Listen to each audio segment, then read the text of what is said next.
Imagine standing in the shadow of a magnificent pyramid, sunlight striking polished stone, the air heavy with incense and chants. You think of poetry, art, and wisdom, yet beneath this splendor lies a truth so dark it could chill your blood.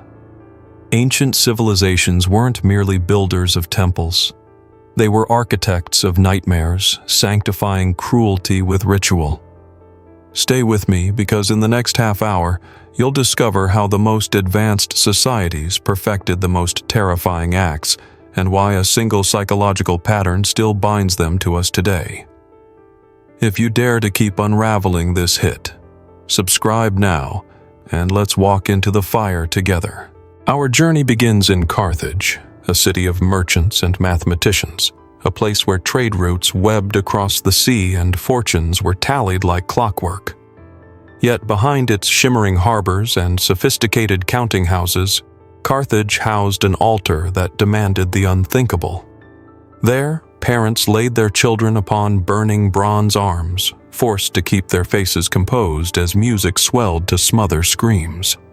It was not barbarism in their eyes, it was business, a grim transaction with the divine. Picture the scene: a massive statue of Moloch, bull-headed and looming arms outstretched above a furnace roaring like the breath of hell itself. Priests fed the fire with sacred wood, heating the metal until it glowed a furious red.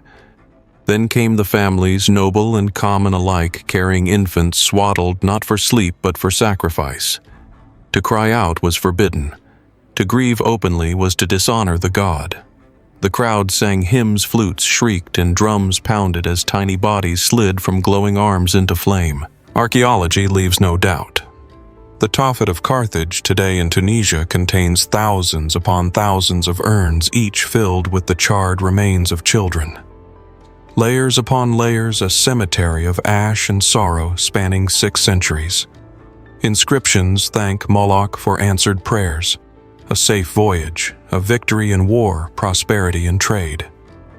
These were not isolated tragedies.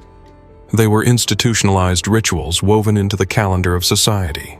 What twists the blade deeper is not only the act itself, but the psychology surrounding it. Parents weren't merely coerced, they competed. Among the wealthy, offering a beautiful, healthy firstborn was a mark of prestige. To give less was to risk divine disfavor.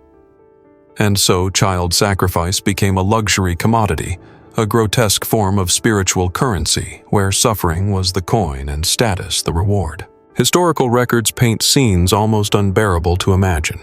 During a siege in 310 BC, over 500 children were slaughtered in a single night, their cries smothered beneath chanting and drums. The fires blazed so high that even enemies beyond the walls could see the glow. Yet inside Carthage, families forced their lips into hollow smiles, knowing that showing grief would invalidate the sacrifice. Imagine watching your own child die while faking devotion to keep both God and neighbor appeased. The Romans, brutal as they were, reeled when they discovered this.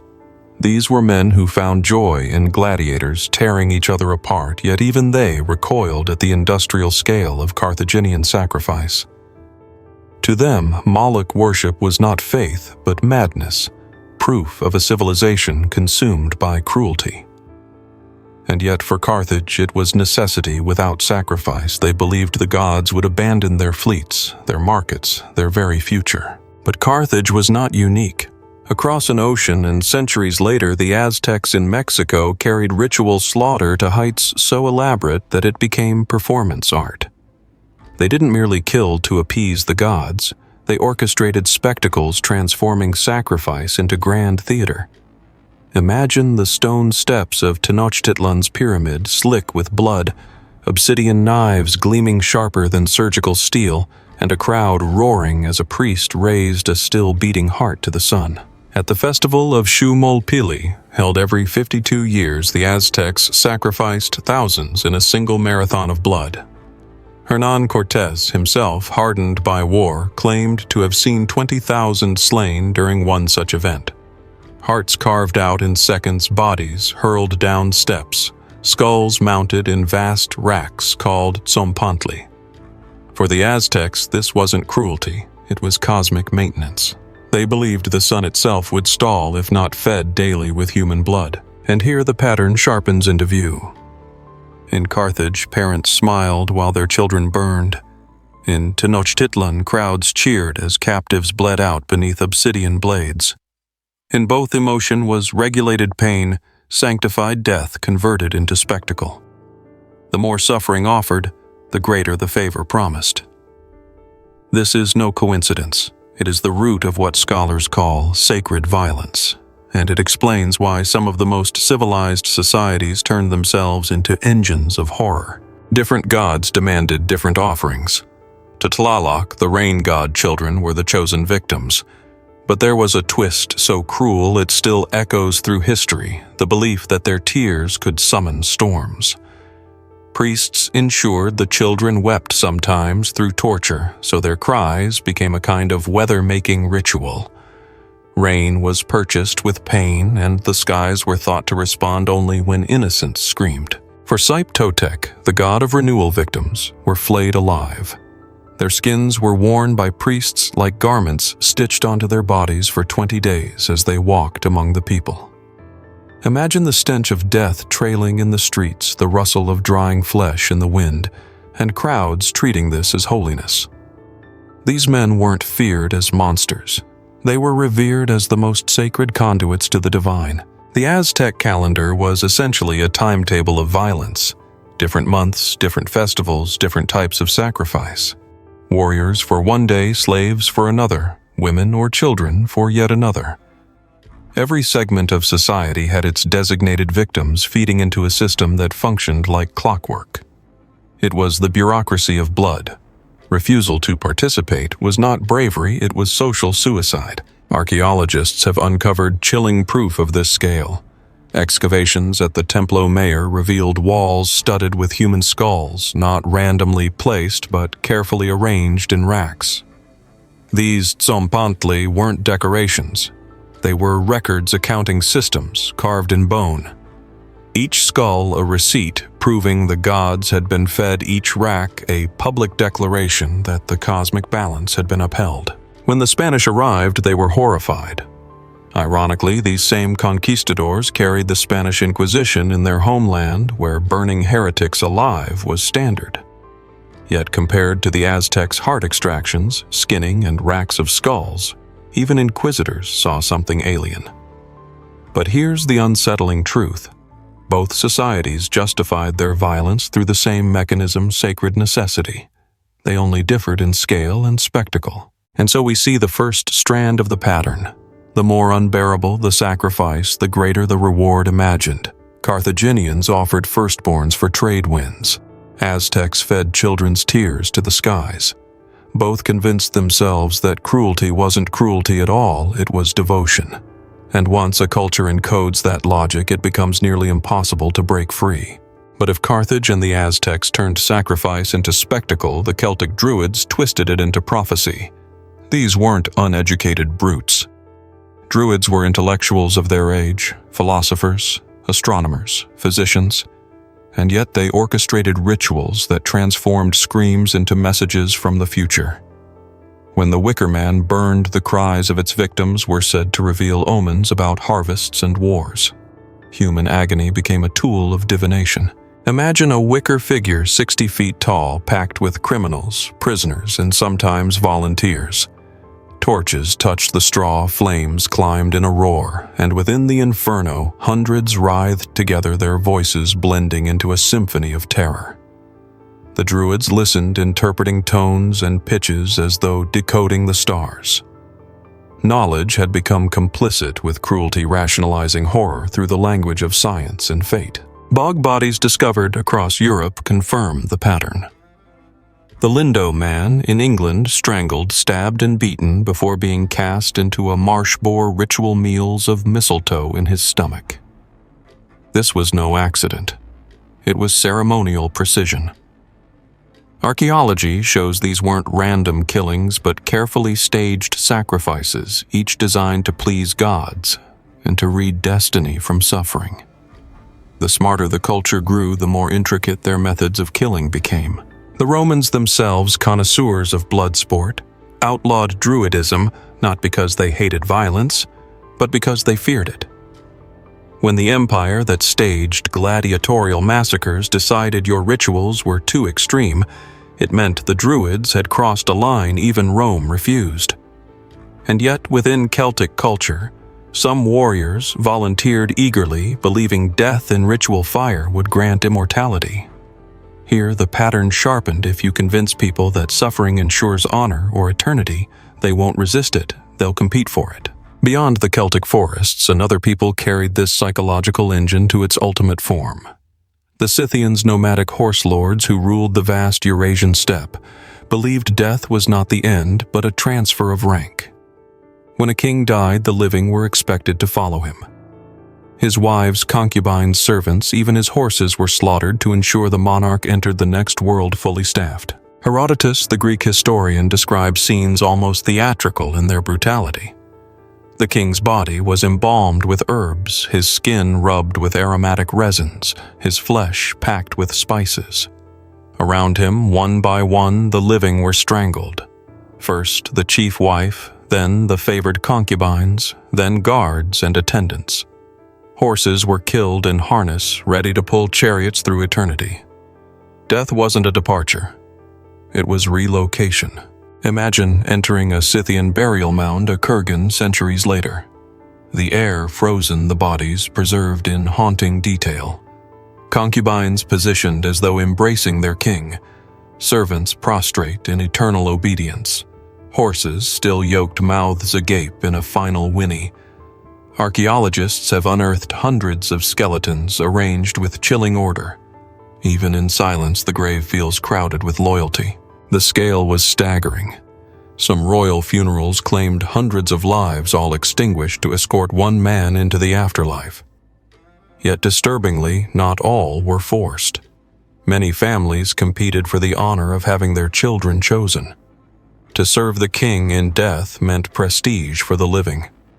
Murder was reframed as promotion. This wasn't oppression alone. It was consent engineered through culture. And here the pattern crystallizes once more. Carthaginians smiled while children burned. Aztecs cheered at pyramids slick with blood. Druids listened to screams as prophecy. Scythians strangled their loved ones to fill a royal court beyond the grave. Each society found a way to make cruelty not only acceptable, but aspirational. The more horrific the suffering, the greater the imagined reward. Now we shift east to India, where the pattern endured not in secret chambers or tombs, but in open daylight, woven into the fabric of society for over 1,000 years. This was sati, the burning of widows upon their husbands' funeral pyres. A ritual that transformed grief into duty, pain into piety, and women into living offerings. The mechanics of sati were as deliberate as any Carthaginian furnace or Aztec pyramid. Widows were dressed in wedding finery adorned with flowers and jewels. Sometimes drugged with opium, they were led to the pyre where their husband's body already smoldered. Surrounded by family, escape was impossible. To cry out was shameful. To refuse was worse social exile. And so smiles were demanded as the flames rose. Child marriage made this cruelty even darker. Girls as young as 9 found themselves widows and therefore candidates for sati.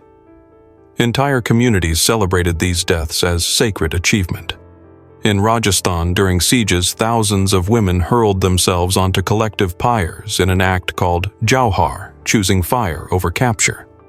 In 1303, during the siege of Chittorgarh, over 13,000 women burned in a single day. British colonial officers recorded thousands of cases in the 19th century alone. In Bengal, between 1815 and 1828, more than 8,000 women were immolated.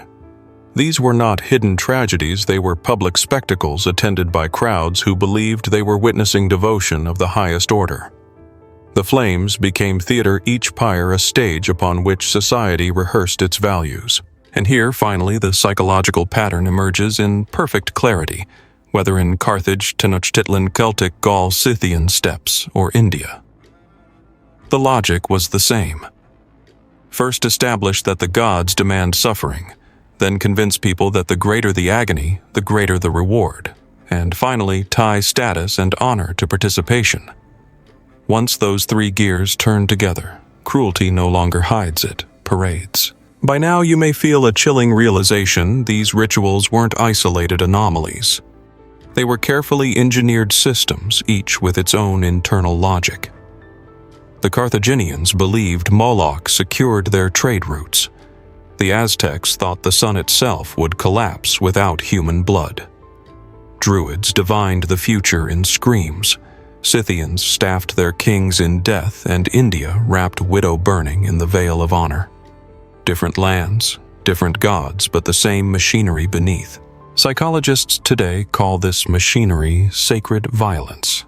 It's the process by which acts of cruelty are transformed into symbols of devotion. Once violence becomes sacred, it no longer feels like murder. It feels like duty. And once duty is fused with prestige, people don't just accept it, they compete to endure it or inflict it. Sacred violence is the alchemy that turns ash into honor. Consider the Carthaginian father, who forces himself to smile as his child burns terrified that one tear could void the offering. Or the Aztec warrior who captures enemies not just to win a battle, but to win applause at the altar. Or the Celtic druid who whispers predictions while flames consume hundreds. Each is locked in the same cage of belief, the idea that suffering is currency in a divine marketplace. What makes this more horrifying is that intelligence didn't stop it. If anything, knowledge sharpened it. Druids were scholars, not savages. Aztec priests engineered obsidian knives sharper than steel.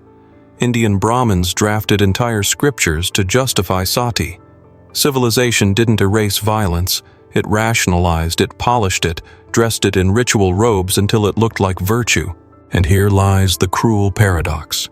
The more advanced the society, the more elaborate the cruelty became. Simple violence was not enough. It had to be choreographed, sanctified, systematized. The crowd wasn't satisfied by a death, they demanded meaning, spectacle, proof of divine favor. Civilization didn't just produce philosophy and art. It also produced theater of blood. Archaeologists who uncover these sites often describe a tension between awe and horror. To walk among the urns of Carthage is to see devotion crystallized in ash. To stand before the skull racks of Tenochtitlan is to witness accounting made in bone. To examine bog bodies is to touch ceremonies that treated death as experiment. The soil itself remembers the songs, the screams, the silence of those who could not refuse. And what of those who resisted? Records are scarce, but hints remain. Some widows fought against sati only to be forced back into flames by their own families. Some captives of the Aztecs tried to flee, but were dragged by chains up the pyramid steps. Their resistance was not remembered as bravery. It was erased as shame. The system allowed no heroes, only offerings. In every case, silence was enforced. Carthaginian parents taught their lips to lie. Aztec crowds roared to drown doubt. Druids cloaked their rituals in secrecy.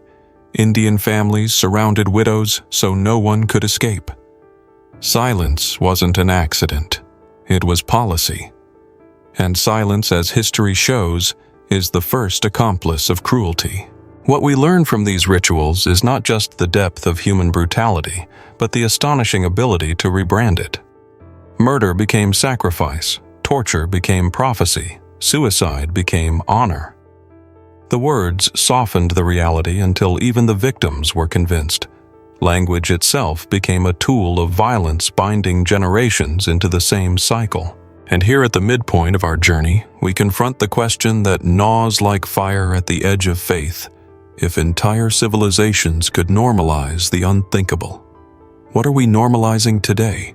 Which rituals of suffering cloaked in modern vocabulary will our descendants look back upon with the same horror we feel for burning children, flaying captives, or forcing widows into flames? History shows us that these practices were not random eruptions of madness but carefully maintained traditions.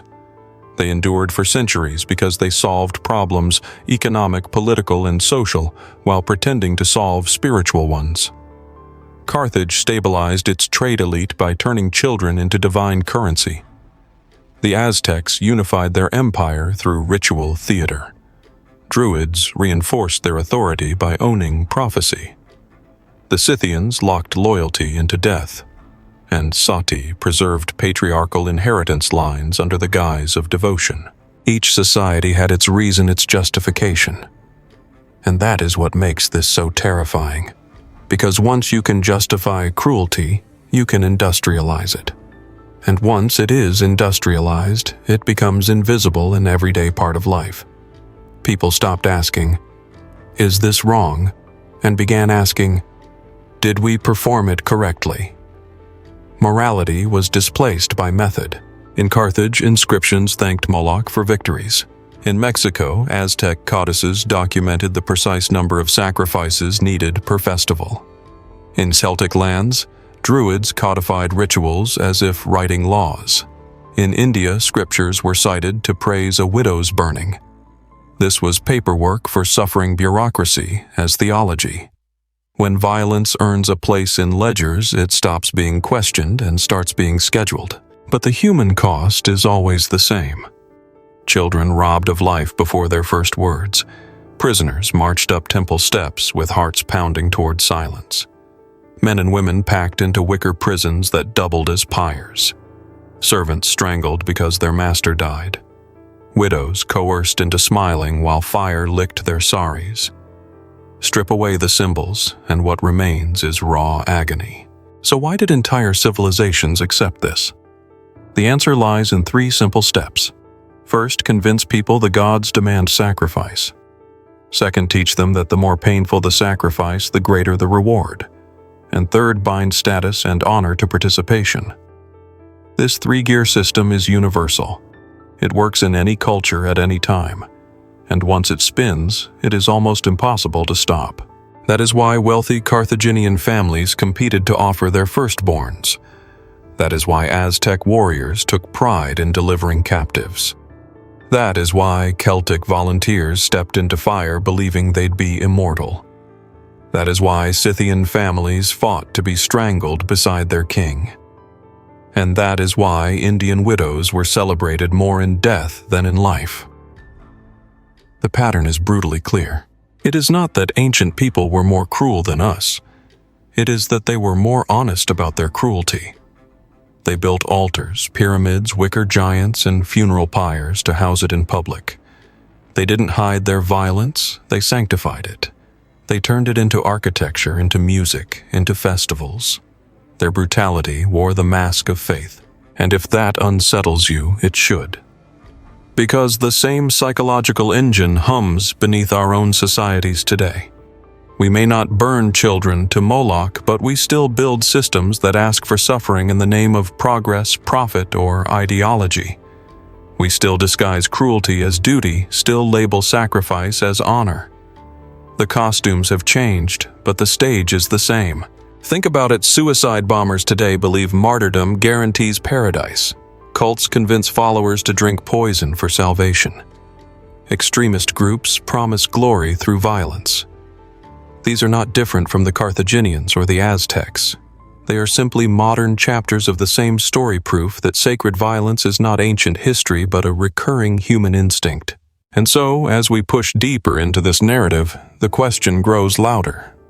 What rituals are we performing today that will make future generations recoil in disbelief? What altars of modern life demand suffering while convincing us it is noble? That is the cliff we now stand upon, and the abyss below looks all too familiar. The frightening truth is that sacred violence thrives best not in chaos, but in order. It hides inside rituals, calendars, and traditions. It is the rhythm of drums that drowns out doubt, the smile forced on grieving parents, the chanting of a crowd that masks the horror of what their eyes behold. Order is the camouflage of cruelty. In Carthage, the fires blazed in organized cycles, each urn labeled, each offering documented. In Tenochtitlan, sacrifices followed precise astronomical alignments. Among the Celts, the solstice marked the wicker man's burning. For the Scythians, death ceremonies unfolded with ritual choreography. In India, sati was performed with flowers processions and priests reciting verses. Violence, when ritualized, feels less like murder and more like music. Yet underneath the structure, one cannot erase the sounds, the muffled screams of children smothered by flutes, the roar of a crowd masking a captive's final breath, the crackling of wicker giants as bodies thrashed inside. Sensory memories survive where records try to sanitize. If you close your eyes, history doesn't whisper, it howls. Archaeologists say the earth remembers.